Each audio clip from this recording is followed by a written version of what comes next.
O futebol é um mercado muito inconstante. Hoje o jogador está aqui, amanhã ele já muda de cidade, de estado, até de país. Porém, por trabalhar com a paixão do torcedor, mais do que em qualquer outra área, o futebol inflama reações. Pensando nisso, nós separamos as 6 saídas de jogadores pela porta dos fundos do Corinthians. Foram transações e transferências que deixaram mágoas e machucaram o coração do torcedor alvinegro. Então, antes de qualquer coisa, já deixa o like, inscreva-se no canal e compartilhe o conteúdo com os amigos para fortalecer a gente. Pronto? O primeiro da lista não poderia deixar de ser Ricardinho, o meio-campo que jogou muito no Corinthians no final do século passado e no começo do século XXI. Colecionou taças, inclusive algumas das mais importantes do Corinthians. Faz parte daquele que é considerado por muitos uma das melhores equipes do Corinthians de todos os tempos. Porém, depois de ganhar tudo que podia com o Timão, ele transferiu-se para o São Paulo. E essa transferência não foi muito boa para todo mundo, já que foi principalmente por causa do dinheiro, o que revoltou a torcida corintiana, que não esperava que um dos seus maiores ídolos mudaria de time apenas por algumas cifras a mais. Tudo bem que foram muitas cifras a mais, mas Ricardinho acabou se indispondo bastante com a torcida corintiana, e depois se indispôs até com a torcida tricolor, já que no time paulista não conseguiu repetir as mesmas atuações e feitos que fez no Coringão. Isso fez com que ele voltasse depois para o Corinthians, mas sem grande sucesso, como foi na primeira passagem. Sem dúvida nenhuma, Ricardinho desperdiçou um pouquinho do seu prestígio que tinha como corintiano, mas será que o dinheiro valeu a pena? Outro nome também é dessa época do Corinthians.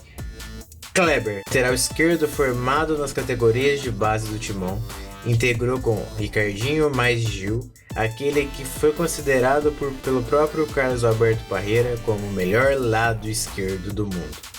Dono de uma técnica ímpar, Kleber também colecionou taças pelo Coringão. Foram 2 brasileiros, 3 paulistas e o famoso Mundial de 2000. O problema do Kleber nem foi a sua saída em si, já que ele nem saiu para nenhum clube brasileiro e não deixou tantas marcas assim. O que aconteceu foi alguns anos depois. Ao chegar no Santos, o Kleber deu algumas declarações e fez alguns vídeos bem polêmicos, desnecessariamente desagradando bastante a torcida do Corinthians. Veja o que ele falou. E dizer que, primeiro que eu agradeço a paciência que todos tiveram comigo, desde quando eu cheguei ao Santos no ano passado, que na minha consciência eu sei que não representei o nome do Santos, não representou o nome que eu tinha para representar. Hoje eu me sinto muito mais feliz do que eu era no ano passado, e tenho certeza que vocês também estão mais felizes comigo do que eu era no ano passado. E quinta-feira, com certeza, dedicação, raça, tudo que vocês querem não vai faltar pra gente. Primeiro porque a gente está vestindo uma camisa que a gente tem que representar sempre, todo dia. Às vezes a gente não consegue dar tudo aquilo que vocês não queriam, mas a gente sempre tem o pensamento. E quinta-feira aquele negócio, galinha preta, vem cá fazer!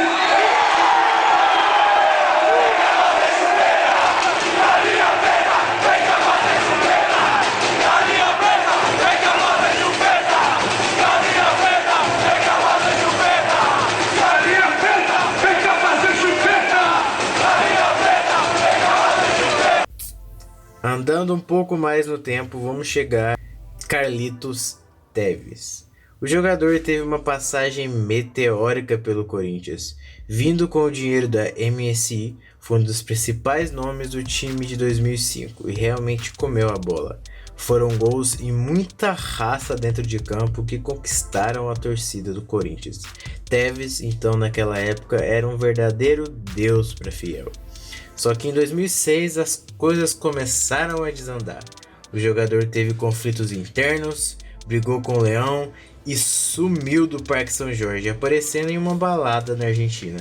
Isso causou muita revolta da torcida do Corinthians, que chegou até a chutar o carro do jogador. Dessa maneira então, o Tevez logo foi negociado com o West Ham, Inglaterra, e saiu deixando uma marca não muito boa no timão. Marca essa que já foi apagada, já que a gente estava sempre aí pedindo Tevez no Corinthians, mas nunca mais rolou.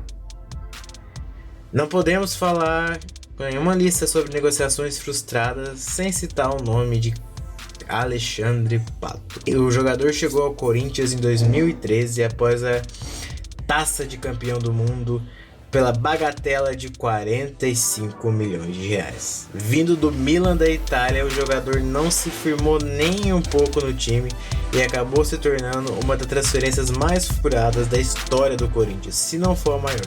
Se bem que dentro de campo ele não foi tão mal. Anotou seus gols e ajudou a equipe aqui e ali.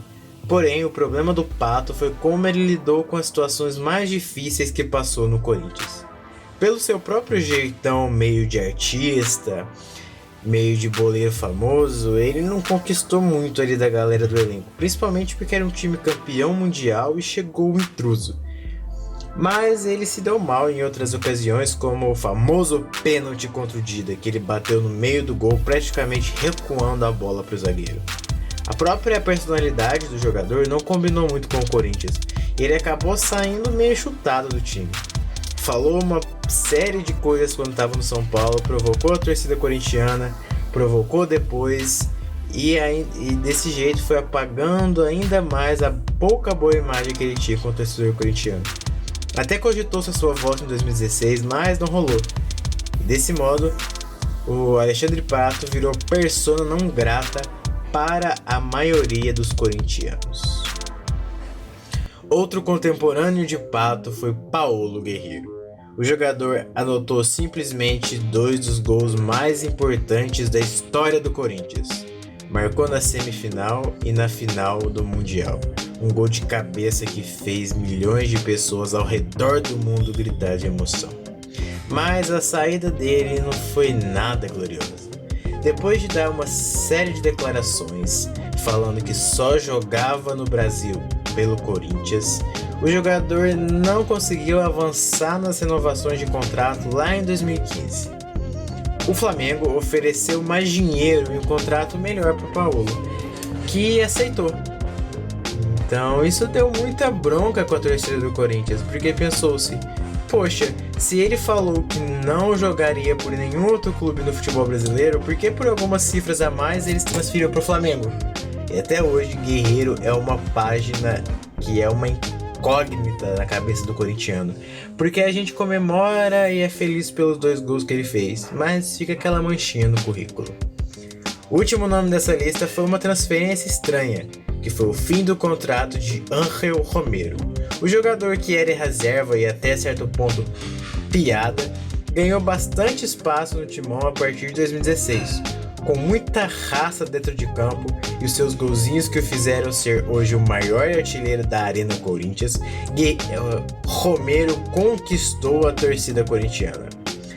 Teve a titularidade durante todo o ano de 2017 e boa parte de 2018, ajudando o time a conquistar os campeonatos paulista e brasileiro naqueles anos.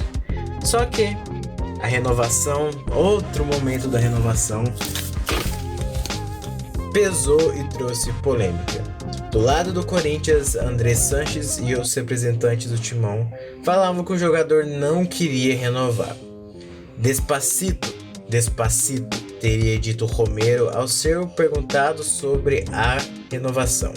Então o Corinthians ficou jogando que o Romero e seu staff queriam mais dinheiro e o Corinthians não estava disposto a pagar e logo recuaram. Romero, por sua vez, não se defendeu muito e acabou ficando com essa imagem.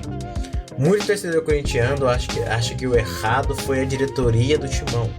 Outros já veem Romero como mais um mercenário que vestiu a torcida do Corinthians, camisa do Corinthians. Polêmica, mas com certeza muitos o queriam de volta no timão. E aí, saudade de algum desses jogadores? Comenta aqui, lembra de mais algum nome?